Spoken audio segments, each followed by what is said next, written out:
Hello everyone, here we've got Apple iPhone and let me show you how to add song to favorites on your Spotify app. So at first just open Spotify, then pick the song that you would like to add to your favorites, tap on more icon and tap on like.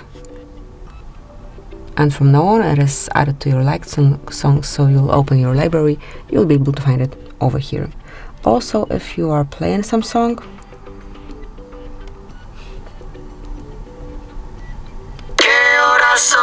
you can add it to favorites from here, so just tap on heart and that will be all.